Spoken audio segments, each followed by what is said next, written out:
সারা দেশে ২১-এর প্রথম প্রহরে শহীদ মিনারে ঢল নামে মানুষের ফুল দিয়ে শ্রদ্ধা জানান জাতির শ্রেষ্ঠ সন্তানদের। এমনকি বিভিন্ন জেলায় নেওয়া হয়েছে ব্যতিক্রমী উদ্যোগও। দিনব্যাপী আলোচনা সভা ও শিশুদের চিত্রাঙ্কন প্রতিযোগিতারও আয়োজন করা হয়। বিস্তারিত ডেস্ক রিপোর্টে। ভোরের আলো ফুটতেই স্মৃতির মিনারে ঢল নামে সাধারণ মানুষের। রফিক সালাম বরকতদের স্মরণে ফুল হাতে ছুটে আসেন হাজারো মানুষ। আজকে হচ্ছে দিবসটি উপলক্ষে রংপুরে শহীদ মিনারে ফুল দিয়ে শ্রদ্ধা জানান জেলা ও বিভাগীয় প্রশাসন, বিভিন্ন রাজনৈতিক, সামাজিক, পেশাজীবী সংগঠনের নেতাকর্মীরা। এরপরই একে একে সর্বস্তরের মানুষ পুষ্পস্তবক অর্পণ করেন। কোটি মানুষের আস্থার ভালোবাসায় 11 বারের মতো দেশের 1 নম্বর রেফ্রিজারেটর ব্র্যান্ড ওয়ালটন।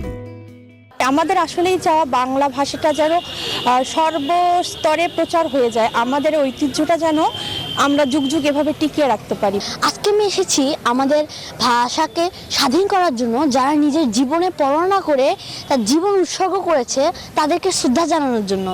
রাজশাহীতে প্রথম প্রহরী শহীদ মিনার অভিমুখে মানুষের ঢল নামে, হাতে ফুল, হৃদয়ে ভাষা শহীদদের প্রতি গভীর ভালোবাসা আর কণ্ঠে আমার ভাইয়ের রক্তে রাঙানো ২১শে ফেব্রুয়ারি আমি কি ভুলিতে পারি। অমর ২১-এর এই গান তুলে ধরে মানুষের সম্মিলিত স্রোত মেশে এক পথে। বরিশালে নানা আয়োজনে পালিত হচ্ছে আন্তর্জাতিক মাতৃভাষা দিবস। শহীদদের প্রতি শ্রদ্ধা জানাতে শহীদ মিনারে পুষ্পস্তবক অর্পণ করে বিভিন্ন শ্রেণী পেশার মানুষ। অমর ২১শে ফেব্রুয়ারির প্রথম প্রহরে ভাষা শহীদদের প্রতি বিনম্র শ্রদ্ধা জানান মোস্তাফিজুর রহমান ভূঁইয়া দীপুর নেতৃত্বে রূপগঞ্জ উপজেলা বিএনপি অঙ্গ ও সহযোগী সংগঠনের নেতারা।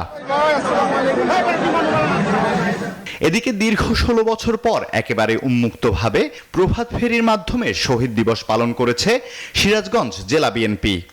ওরা বিভাজনের রাজনীতি করছে, দেশের মানুষ বিভাজনের রাজনীতি করে নাই।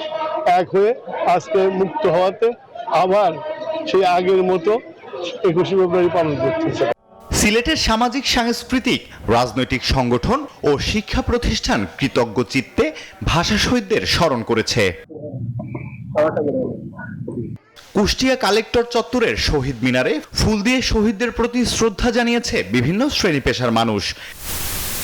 এছাড়া দিবসটি উপলক্ষে বিভিন্ন জেলায় আয়োজন করা হয়েছে আলোচনা সভা, চিত্রাঙ্কন প্রতিযোগিতা আর সাংস্কৃতিক অনুষ্ঠানের। Desk report, news 24।